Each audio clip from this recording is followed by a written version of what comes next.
안녕하십니까. 오정근의 쏙쏙경제 오정근입니다. 어제 한국은행이 2020년도 지난해 1인당 국민소득이 31,700달러라고 발표를 했습니다. 어, 그러면서 2년 연속 2019년, 20년 연속 감소하고 있다고 발표했습니다. 상당히 큰 의미를 갖는 것이기 때문에 중요한 의미를 갖는 것이기 때문에 제가 오늘은 심층 분석으로 2년 연속 1인당 국민소득이 감소하고 있는 문제점에 관해서 한번 살펴보도록 하겠습니다. 제가 준비한 자료를 같이 보시면서 말씀을 나누도록 하겠습니다.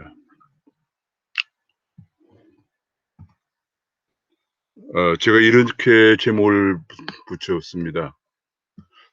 오호, 대한민국 중진국 함정에서 벗어나지 못할 것인가 하는 그런 제목입니다. 제가 어제 2년 연속 1인당 국민소득이 감소했다는 보도를 보면서 이러다간 한국은 중진국 함정에서 벗어나지 못하고 영원히 혼란스러운 국가로 남게 될 것이다 하는 그런 생각을 하게 됐습니다. 제가 한번 데이터를 보면서 왜 그런가를 한번 같이 보시도록 하겠습니다. 일단 먼저 우리나라의 1인당 국민소득의 변천 과정을 제가 살펴보면은 1953년에 전쟁이 끝나는 해가 1인당 소득이 66달러였습니다. 그야말로 세계 최빈곤국이었습니다.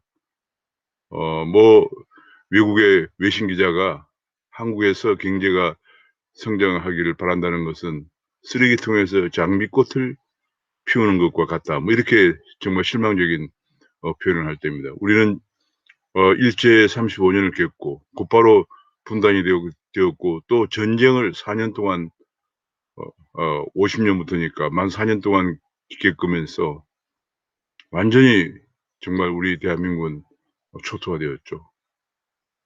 제가 어릴 때 기억으로는 산에 나무 한 폭이 없는 그야말로 완전히 한국은 그야말로 정말 세계 최貧공국이었습니다.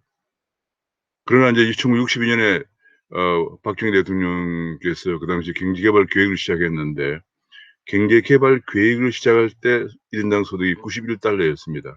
뭐 90점 얼마인데 반올림하면 91달러였습니다. 정말 기적적으로 경제 성장을 이루어내면서 94년에 드디어 10,000달러를 넘어섰습니다. 그러나 곧 외환위기가 다가오면서 8,000달러로 8,189달러대로 추락했다가 2006년에 20,000달러를 돌파를 하고요. 그런데 그다음에 2008년도 글로벌 금융위기도 또 슬기롭게 극복을 하면서 2017년에 30,000달러에 대에 올랐었습니다. 31,000 이게 30,000달러대에 올랐으면 30,000 사자가 하나 더 붙었네요. 30,000달러에 올랐었습니다. 그리고 2000 그리고 이제 2018년에 33,564달러로 피크를 이루었습니다. 그러나 인제 문재인 정부의 경제정책이 본격화되기 시작하면서 2019년에 다시 32,000달러대로 하락을 했다가 이번에는 정책은 여전히 변경이 없이 정책 기조의 변경 없이 문재인 정부의 소주성과 큰 정부 정책, 반기업 정책, 신노조 정책은 계속되면서 되는 데다가 코로나까지 겹치면서 드디어 31,000달러대까지 추락을 했습니다. 이것이 굉장히 중요한 의미를 갖습니다. 경제 발전사에서 이것이 얼마나 큰 의미를 갖는가를 제가 한번 다른 나라와 비교해서 한번 보겠습니다. IMF가 지난해 10월 달에 발표한 경제 전망 자료를 토대로 했고요. 한국은행에서 발표한 자료를 썼습니다. 여기는 1인당 소득을 1인당 GDP 달러를 쓰고 있습니다. 1인당 GNI와 약간은 다른데 약간 다른데 뭐 국내외 간의 그 수치 소득이라는 게 있어서 약간 차이인데 뭐 큰 차이는 없습니다. 지금 보면은 제가 그 녹색으로 해둔 데가 대체로 40,000달러 이상의 국가들입니다. 룩셈부르크가 2019년에 115,000 달러로 세계 최고의 소득을 기록하고 있고요. 스위스가 82,000달러, 아일랜드가 80,000 달러. 아일랜드가 정말 경이적입니다. 왜냐하면 아일랜드가 2011년도에 남유럽 재정위기 때 같이 재정위기를 겪었는데 불구하고 아주 기업하기 좋은 나라를 만들기 위해서 법인세를 낮추고 규제를 완전 히 혁파하면서 소득이 급등했습니다. 그러면 이제 미국이 65,000달러 되고요. 싱가포르이 65,000달러. 대단합니다. 이 미국이라는 굉장히 큰 나라가 GDP 규모가 21조에 달하는 큰 나라가 65,000달러로 하면서 굉장히 비약적인 성장을 한 것입니다.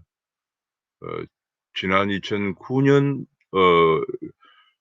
10월경부터 19년 5월경부터 미국은 123개월 동안 최장 호황을 기록하는 기염을 토하면서 1 인당 소득이 65,000달러라 보통 소득이 높으면 잠재 성장률이 하락하는데 미국은 잠재 성장률이 올라가고 있다는 미국 의회 예산국의 분석 보고서가 나올 정도로 기염을 토했습니다.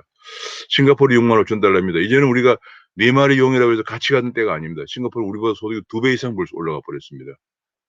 싱가포르는 흔히들 작은 도시 국가니까 뭐 그렇다 이런 얘기를 하는데 그렇게 보면 싱가포르의 본질을 잘 못 보고 있는 것입니다. 싱가포르는 굉장히 그야말로 고부가치 산업, 금융, 교육, 관광, 마이스 산업 쪽으로 나가면서 싱가포르는 오히려 임금이 올라갈수록 산업이 발전하는 그런 산업 구조로 완전히 개편되면서 이렇게 차이가 났습니다. 자 그렇게 해서 대충 보면은 그런 나라들 뭐 그다음에 홍콩도 48,000달러 뭐 캐나다 46,000달러 영국이 42,000달러 일본이 4만 달러 뉴질랜드 41,000달러 뭐 이런 정도입니다. 요 순서가 뉴질랜드와 이게 바뀌었군요, 일본이. 그다음에 아랍에미리트는 4만 달러 약간 몸매 짙지만 역시 39,000달러 대 들어가 있습니다. 대체로 이런 나라의 특징은 무엇이냐 하면은 이런 나라의 특징은 안정적이라는 겁니다. 사회가 혼란스럽지가 않습니다. 그러니까 4만 달러 정도 넘어서면은 대체로 그러는 한 25 개국 정도는 대체로 안정적이다. 이런 나라들은 그렇게 사회 갈등이 많이 적습니다. 갈등이 적으면서 뭐 이웃에 좀 잘 산다 하더라도 그렇게 뭐 갈등을 하지 않고 서로 하지 않습니다. 뭐 상대방이 뭐 어디 정말 지중해 요트 타고 가면 나는 알프스에 캠핑카 타고 놀러 간다 뭐 이런 식으로 별로 그렇게 갈등을 하지 않는 사회입니다. 이런 나라들은 법으로 공산당을 허용해도 공산당이 발을 못 붙입니다. 국민들이 다 안정적으로 안락하게 살기 때문에 그렇습니다. 그래서 이것이 굉장히 중요합니다. 요건에 들어가는 것 선진국이 된다는 게 그냥 선진국이 아니고 이렇게 안정적인 정치, 경제, 사회를 구가한다는 것이 그것이 중요한 것이에요. 일당 소득이 단순히 올라간다 뭐 얼마 그것이 중요한 게 그것이 보다는 이렇게 소득이 올라갈수록 사람들이 안정적인 생활을 하면서 서로 간에 갈등이 적어지면서 어느 정도 기본적인 생활이 다 되기 때문에 적어지면서 이런 안정적인 사회가 된다는 것이 굉장히 중요합니다. 여기서 이런 나라는 대개 지금 제가 보니까 뭐 어느 나라 한 나라 예외가 없이 안정적인 국가들입니다. 우리가 한번 보면 여기 이 중에서 카타르나 아랍에미리트 같은 석유 때문에 인제 그렇고 나머지는 대개 경제 성장을 통해서 이뤄낸 거죠. 제가 보기에는 이 중에서 뭐 이스라엘은 중동 모슬림 국가에 둘러싸여 있지만은 뭐 대단한 그 정말 어 이스라엘의 대단한 민족의 대단한 그 우수성으로 이렇게 43,000달러대까지 올라가 있고요. 프랑스가 여기 좀 상당히 혼란스러운 프랑스가 전통적으로 그 약간 사회주의적 색채를 갖고 또 있으면서 좀 혼란스러운 상황이고 나머지는 다들 안정적인 국가들입니다. 이게 굉장히 중요합니다. 그리고 이쪽에 인제 그 밑에 26 위부터 보면은 이태리, 한국이 쭉 나오는데 되게 30,000달러 에서 20,000달러 사이 20,000달러 대 30,000달러 그러니까 30,000달러대 사이 굉장히 갈등이 많고 혼란스러운 국가들입니다.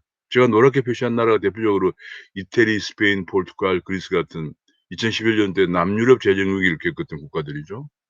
한국도 지금 엄청난 혼란 속에서 파퓰리즘이 만연하고 서로 남이 잘 되면은 그냥 배가 아파하는 게 아직도 만연돼 있고 그걸 또 그런 국민의 심리를 이용해서 파퓰리스트 정권이 계속 정치가 횡행하면서 재정 위기는 아랑곳 없이 돈퍼주기가 성행하고 있고 뭐 선거 때문에 다가오면 그냥 드러내 놓고 돈 퍼주면서 이런 나라들 안타깝습니다. 우리가 그 군에 끼어 있습니다. 정말 굉장히 안타까운 상황인데요. 지금 보면 여기에 끼어 있는 나라들 2-3만 달러 돼 있는 나라들 대부분 다 혼란스러운 나라입니다. 지금 보면은 뭐 주로 푸에르토리코 그다음에 바하마, 말타, 대만도 중국 때문에 굉장히 힘든 나라고 소요가 많은 나라죠. 사이프러스, 슬로베니아 뭐 이렇게 에스토니아 뭐 이런 거 나라들 체코 뭐 자 리투아니아, 슬로바키아 뭐 주로 이런 동구라파와 남유럽의 군에 우리나라도 같이 포함되어 있는 거예요. 우리나라 정부에서 흔히들 뭐 전 세계 다른 나라에는 그런 분류를 하지도 않는데 않는 뭐 5030이라는 이상한 걸 꺼내 와 가지고 인구 5천만 명 이상 중에서 3만 불 되는 나라는 우리나라가 뭐 한 몇 번째 된다 이런 소리를 합니다만 우리는 그렇게 하기 때문에 문제의 본질을 잘못 보고 있는 거예요. 근데 룩셈부르크 같은 경우 인구가 작아서 물론 그런 측면도 있고 싱가포르도 인구가 작아서 65,000 달러가 한 것도 있지만은 산업 구조가 다르다는 거 그걸 이해를 해야 됩니다. 그래서 계속 뭐 우리는 5030에 들어갔다 이런 소리 하면서 안주하고 있으면 안 된다는 얘기죠. 우리는 여전히 이쪽에 혼란스러운 나라군에 포함되어 있습니다. 그래서 이거 중요한데요. 이 3만 달러 대에서 4만 달러 이상대로 올라서야만이 우리가 우리 후손들에게 다가오는 후손들에게 안정적인 번영된 사회를 물리고 있습니다. 제가 오늘 아침 뉴스를 보니까 우리가 이번에 소득 수준이 31,000달러대로 떨어졌지만은 그래도 뭐 2028년 9년 정도면은 4만 달러대에 올라갈 수 있을 것이다라는 얘기를 합니다. 그러나 7-8년 뒤에 4만 달러는 지금의 3만 달러와 마찬가지예요. 다른 나라는 가만히 있는 게 아니잖아요. 소득이 올라가고 또 물가도 올라가고 하기 때문에 지금 뭐 여러 가지 생활 비용들이 올라간 상황이니까 7-8년 뒤에 4만 달러는 지금의 3만 달러 수준이에요. 우리가 지금의 4만 달러 수준의 국가가 되려면은 7-8년 뒤에는 5만 달러까지 올라가야 됩니다. 그 정도 안 되면 우리는 계속 혼란스러운 국가에 머물고 있는 상황입니다. 그 점이 굉장히 중요한 거예요. 그럼 7-8년 뒤에 어떻게 해서 5만 달러에 올라갈까? 이런 생각을 해야 올려서 '안정된 사회를 물려줄 수 있을까?' 이런 생각을 해야 되는데 다른 나라는 가만히 있나요? 7-8년 뒤에 우리 4만 달러 될 거다 하고 얘기합니다. 그건 정말 국가에 대한 비전을 갖지 못한 그런 얘기입니다. 자 제가 조금 더 한번 보겠습니다. 자 남유럽 재정유기국의 1 인당 GDP 변화를 한번 보면은 앞에 2008 년도에 인제 글로벌 금융위기를 겪으면서 GDP가 좀 하락하기 시작했고요. 2011 년에 남유럽 재정위기를 겪으면서 계속 급락을 합니다. 뭐 여러 나라들이 있는데 제가 대표적으로 그리스 한 나라를 보면은 그리스가 이거죠. 이 하늘색이죠. 2008 년도에 32,000 달러까지 올라갔던 나라예요. 근데 그 재정 위기를 겪으면서 18,000 달러까지 떨어져 지금 그 수준에서 헤어나지 못하고 있습니다. 제가 이걸 굉장히 중요하게 생각하는 이유가 뭐냐면은 지금 우리나라가 바로 재정 위기를 목전에 두고 있다는 거죠. 너무 돈을 많이 퍼주고 파퓰리즘이 만연하고 국민들도 현금 살포에 중독이 돼 가고 있는 그런 모습이고요. 서로 나도 저쪽은 주는데 나는 왜 안 주나 지금 계속 연일 국회 앞에서 데모 시위가 벌어지고 있는 나라가 우리나라입니다. 거기에 부응해서 어떻게든 정권을 연장하려고 보궐선거 앞두고 막 퍼주고 또 내년 대선 앞두고 지금 뭐 전 국민 위로금이다 뭐다 하면서 얼마나 퍼줄지 상상을 못하고 국가 채무 1,000조 원을 넘어설 전망인데도 돈도 안 퍼준다고 기획재정부 장관은 "아주 나쁜 사람이다."라고까지 얘기를 하는 몰아붙이고 그런 상황입니다. 그렇게 되면 인제 우리가 이렇게 되는 거예요. 그리스처럼 되는 거죠. 앞서서 본 것처럼 우리가 여기서 이 초록색 분에 들어가기는커녕 더 추락합니다. 그래서 지금 굉장히 중요하다는 얘기예요, 지금 시점이. 우리가 그렇게 인제 항상 이렇습니다. 경제가 발전해 가는 과정에서 어느 정도 성장을 하게 되면은 이 성장률을 성장하게 되면 사람들이 "분배를 더 해 달라." 하는 "동반성장하자. 공생발전하자." 뭐 이런 얘기 다 어디서 많이 들어본 거잖아요. 그런 욕구가 합니다. 왜냐하면 상대방이 나보다 더 우리가 굉장히 다 가난했다가 성장하면서 좀 잘 사는 사람이 나오고 또 잘 되는 기업이 나오고 또 못 사는 사람이 나오고 못 되는 기업이 나오면서 굉장히 갈등 구조가 심화되면서 드디어 성장률은 떨어집니다. 지금 우리가 여기서 이거를 반등시키느냐 아니냐가 이걸 반등시키면은 잘 사라지면서 이런 갈등 구조가 완화되죠. 만약 반등시키지 못하고 성장률을 더 떨어지면 갈등 구조가 더 심해져서 사회는 더 혼란에 빠질 겁니다. 문재인 정부의 경제 정책 크게 소주성, 소득 임금을 막 올려주는 소득주도 성장. 그다음에 큰 정부 정책, 돈을 막 풀어대는 재정을 풀어대는 큰 정부 정책. 그다음에 반기업 정책, 기업을 계속 규제하는 것이 마치 정의를 실현하는 것처럼 국민들을 호도하고 있는, 일자리는 없어서 서민들은 계속 일자리가 없어서 난린데도 계속 기업을 규제하고 기업을 공적으로 몰아붙이고, 노조의 권한은 더 강화시켰어. 노조는 유급 노조는 해고자 실업자도 노조가 되고, 산업 현장의 생산시설 현장을 정부에서 파업하는 것도 법으로 인정해 주는 이런 식으로 가면은 장기 저성장으로 혼란이 지속될 수밖에 없습니다. 그래서 안타까운 것은 우리가 여기서 앞에서 본 것처럼 이런 2-3만 달러 대 3만 달러 대에서 조금만 더 노력하면 이쪽으로 갈 수가 있는 속에서 우리는 그 바틀렉을 넘지 못하고, 그 바틀렉이 뭡니까? 바로 중진국 함정이에요. 선진국을 올라가기 위한 바틀렉. 그 턱을 통과하지 못하고 우리는 중진국 함정에서 더 깊은 수렁 속으로 떨어질 가능성을 지금 보이고 있기 때문에 굉장히 걱정입니다. 문재인 정부가 바로 이 시기에 등장해서 이런 정책을, 경제를 추락시키는 정책을 하고 있다는 것이 우리나라의 대한민국 역사에 어떻게 보면 비극입니다. 전혀 깨닫지 못하고 있는 지금 집권 세력들, 586이라고 하면서 과거 386 때 데모하던 좌파 주장만 하던 그 사람들이 지금 정책을 하면서 이런 중증 함정에 탈출은커녕 더 수렁 속으로 빠지고 있는 그런 모습입니다. 그러면서 이번에 2년 연속 소득 감소는 그런 큰 의미를 갖고 있습니다. 우리가 여기서 반등을 하느냐 아니냐, 중진국 함정에서 탈출할 것인가 아닌가, 거의 마지막 단계에 지금 와 있다 이렇게 보여집니다. 최저임금을 자꾸 올립니다. 올리면 어떻게 가야 돼? 임금은 올리고 글로벌 시장에서 우리는 거의 뭐 아무 원자재도 없기 때문에 수출해서 먹고 사는 나라고, 원자재를 수입해서 수출해서 먹고 사는 나라인데, 그럼 글로벌 경쟁력을 유지해야 되는데 임금이 올라가는데도 글로벌 경쟁력을 유지하려면 이런 구도를 한번 보시면 되겠습니다. 임금이 아주 낮을 때, 이게 제가 우리나라의 월 평균 임금을 가져오는데, 제일 낮을 때는 노동집약 산업을 하다가 쪼끔 더 임금이 올라가면 자본집약 산업으로 가다가, 그리고 좀 더 올라가면 기술집약 산업으로 갑니다. 임금이 더 올라가면 이것도 안 됩니다. 임금이 지금 현재 이 정도 올라가면은 고부가가치 지식 산업으로 가야 됩니다. 지식집약 고부가치 산업으로 가지 않으면 안 됩니다.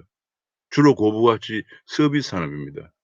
이게 여기서 가느냐 안 가느냐는 선진국 고비예요. 이러면 인제 옛날에는 요소 투입 중심의 성장 단계지만은 고 중진국 고비를 지나서 지금은 선진국 고비에서 고전하고 있는 거죠.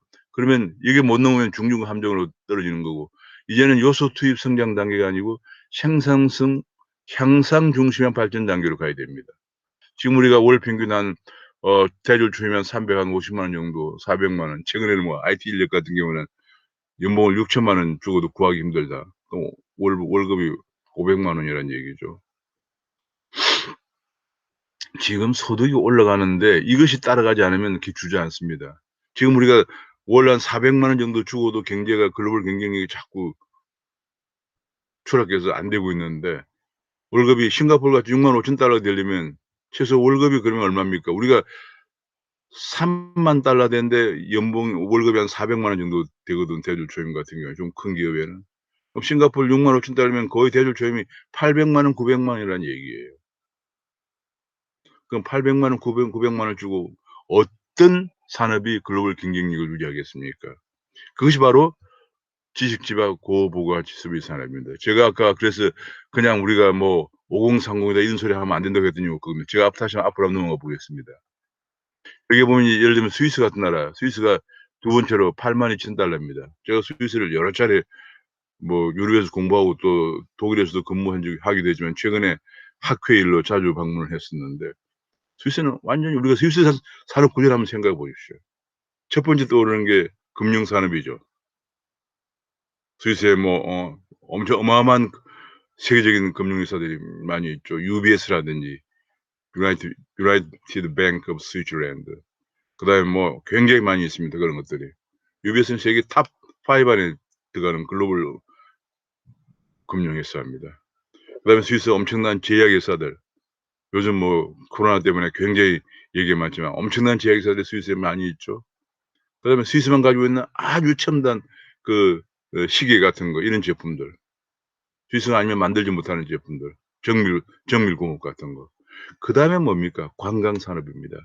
산악이 70% 인데 이거를 전부 동네마다 케이블카를 다 만들고 우리처럼 환경을 뭐 한다 해 가지고 설악산, 지리산 케이블카도 못 만들고 관광객 오지 못하게 하잖아요. 스위스는 거의 동네마다 제가 스위스를 방문하고 놀란 것은 거의 웬만한 동네는 케이블카가 보통 대여섯 개씩 다 있습니다. 우리 지리산이 뭐 1900 미터 뭐 이런 거잖아요. 거의 3000 미터까지도 케이블카가 올라갑니다. 만년설이 쌓여 있는 데까지 케이블카가 올라갑니다. 제가 타고 올라갔으니까요. 그렇게 해서 세계적인 관광객을 끌어모읍니다. 또 그뿐이 아닙니다. 그렇게 하면서 또 국제적인 이벤트 같은 거 뭐 모터사이클 대회라든지 자전거 대회라든지 이런 거 그 산에 올라가는 그런 거 하면서 여름에는 엄청나게 많은 그 그야말로 그 하이킹을 즐기는 관광객들을 끌어모으고 겨울에는 또 뭐 스키를 즐기는 또 이런 관광객을 끌어모으는데 전부 산 정상에 올라가야 되니까 전부 동네마다 5 개씩 케이블카가 있고 심지어 산악 열차가 있고 그렇습니다. 자 대단합니다. 우리가 뭐 잘 알지만 그렇게 스위스는 성장을 한 거예요. 우리가 스위스가 인구가 얼마 안 되니까 이렇게 됐다 이런 소리 하면 안 됩니다. 싱가포르도 아까 제가 말씀드렸지만 싱가포르는 세계적인 금융기관들이 많이 들어와 있습니다. 세계적인 금융기관들이 많이 들어와 있다 보니까 우수 인력이 더 필요한 거죠. 계속 고급 인력이 필요하기 때문에 세계적인 경영 대학원들이 싱가포르 캠퍼스가 계속 들어섭니다. 그렇게 되니깐 마이스 국제회의 같은 게 많이 열리죠. 마이스 산업이 열리고. 그러니까 관광이 자동적으로 따라오면서 싱가포르 이렇게 된 거죠. 우리가 이런 생각을 못하면 안 됩니다. 그러면서 지금 현재 기업하기 좋은 나라를 스위스와 싱가포르이 계속 경쟁을 하는데요. 제가 스위스도 가 보고 싱가포르도 자주 가지만은 싱가포르는 법인세율이 15% 예요. 스위스는 법인세가 16% 인데 제가 스위스의 어 고위 관리들하고 얘기를 나눠 보니까 싱가포르보다 법인세를 낮추기 위해서 12% 까지 낮출 계획이라고 그래요. 전 세계적으로 우리나라 사람들은 정말 그거 잘 모르는데 기업하기 좋은 나라는 평가가 쭉 나오는데 언제나 스위스와 싱가포르이 경합을 합니다.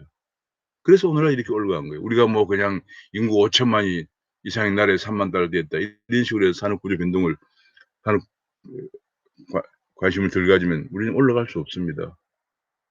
여기서 더 올려 줘야 되는데 임금은 오르면서 이런 구조를 가져가지 못하면은 추락하는 거예요. 그런데 이 구조에 대해서는 엄청 규제를 하고 있습니다.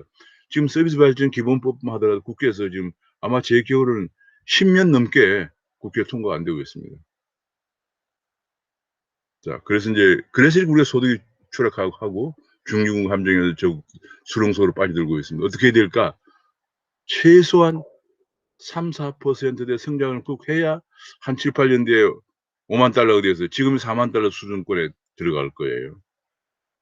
한 20 세계적으로 한 20 위권에 우리가 들어가야 되거든요. 그러려면 투자 핵심 성장밖에 없습니다. 지금처럼 뭐 소주성 이런 거는 어림도 없습니다. 투자적 성장을 하려면 어떻게 해야 될까?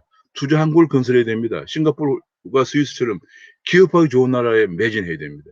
그래야 기업들이 많이 들어오고 외국 기업들이 많이 들어오고 외국 나왔던 우리나라 기업들도 한국으로 리쇼링하고 들어오면서 일자리가 많이 양질 일자리가 생기죠. 그다음에 앞에서 본 것처럼 고부가가치 서비스 산업을 육성해야 됩니다. 서비스 발전 기본부 그건 너무 기본적이고요. 우리도 지금 제가 보니 싱가포르나 스위스처럼 금융, 교육 그다음에 관광, 마이스, 법률, 회계 이런 쪽으로 계속 발전시켜 나가야 돼요. 이미 벌써 답이 나와 있습니다, 그런 나라를 가 보면은. 그런 나라들은 그런 업종은 임금이 높을수록 우수인력이 오기 때문에 산업이 더 발전하는 겁니다. 그다음에 젊은 사람들이 창업하려고 그러는데 창업 생태계 테크 코리아라는 걸 만들어야 됩니다. 이게 영국에서 따온 건데 영국에 테크 UK라는 걸 만들어서 그야말로 완전 규제 프리 창업 생태계를 만들어서 지난 몇 년간 150만 개 일자리를 만들어내고 있습니다. 4차 산업혁명 시대이기 때문에 스마트 한국을 건설해야 된다는 거. 모든 게 다 IoT로 연결되고 인공지능, 빅데이터가 최대한 활용될 수 있도록 규제를 완화해 주는 스마트함을 건설해야 되고, 농어촌도 이제는 계속 정부에서 보조금만 받아서 연간 한 제가 알고는 10조에 15조씩 계속 보조금만 주고 있어요. 할아버지 할머니들 농어촌에 살면서 보조금 받아서 먹고 산다고 해도 과언이 아닐 정도입니다. 심지어는 뭐 농촌에 무슨 재해가 오면은 와서 봉사단체가 가 가지고 뭘 좀 치우려고 그러면 치우지 말라고 그래요. 왜냐면 보조금을 더 받기 위해서. 심지어는 뭐 요새 그 그런 얘기가 얼마 전에 보도되게 되었습니다. 그 가금류들이 그 뭡니까 조리독감 같은 걸로 죽거나 뭐 그렇게 되면은 그게 말이죠. 시가로 보상을 해 주니까 농민들이 별 신경을 안 써요. 그 자체가 시가 보상이기 때문에 다시 그렇게 그런 거 생기지 않도록 위생 환경을 강화한다든지 그러지를 않는다는 그런 보도까지 나왔습니다. 우리가 이제는 그렇게 해서는 안 되고요. 농어촌도 개방을 하면서 잘 사는 6차 산업으로, 이게 농사도 하면서 어업도 하면서 거기서 바로 가공도 하고, 가공이 인제 그다음에 거기서 판매도 하는, 이걸 다 합하면 1 차, 2 차, 3 차에서 6차 산업이 되는 거죠. 농업부터 가공부터 유통까지 하는. 그렇게 해서 지금 제가 여러 나라를 다 선진국의 특징이 뭐냐? 농어촌의 소득이 그렇게 해서 도시민의 소득보다 높다는 게 특징입니다. 그래서 그런 방향으로 가야 이제 선진국으로 도약한다. 그러면 이 연간 한 3~4% 성장을 해서 몇 년 뒤에는 4만 달러 가 갖고는 아까 제가 앞서 말씀드렸지만 지금의 3만 달러대에 머물러 있는 거거든요. 지금 이게 4만 달러인데 우리가 몇 년 뒤에 4만 달러 가면 이 사람들은 5만 달러대에 가는 거예요. 그러니까 최소 3~4%는 연간 성장을 해야 우리가 7~8년 정도 뒤에는 5만 달러대에 올라서서 우리도 선진국이 되고 다시는 갈등 구조가 없는 안정된 사회가 된다. 우리는 이런 나라하고 또 다른 것이 북한하고 항상 접해 있기 때문에 계속 남하는 그런 좌경 사상이나 운동들이 계속 일어나고 있는 것이 큰 한계인데, 어쨌든 우리가 그럼에도 불구하고 7~8년 뒤에 5만 달러까지 간다는 목표를 가지고 가면은 우리 사회도 안정된 선진국이 될 겁니다. 지금처럼 제가 이번에 어제 발표된 그 1 인당 국민소득 2년 연속 추락해서, 그걸 코로나만 핑계 대고 있으면 안 됩니다. 추락해서 다시 31,000달러대까지 떨어졌다는 것에 대해서 우리는 경각심을 가지고 대비를 해야 됩니다. 오늘은 제가 어제 그 발표된 소득을 보면서, 소득 2년 연속 감소를 보면서 제가 '우리나라가 어디로 가야 되나? 우리가 좀 더 안정되고 선진국이 되려면 어떻게 해야 되나?' 그런 경각심을 가지고 대책을 마련해야지, 이거 뭐 선거 다가온다고 돈만 막 풀어대고 그렇지 않고 재정 위기가 올 건데도 이렇게 되면 안 된다는 걸 제가 말씀드리고 오늘 마치겠습니다. 감사합니다. 어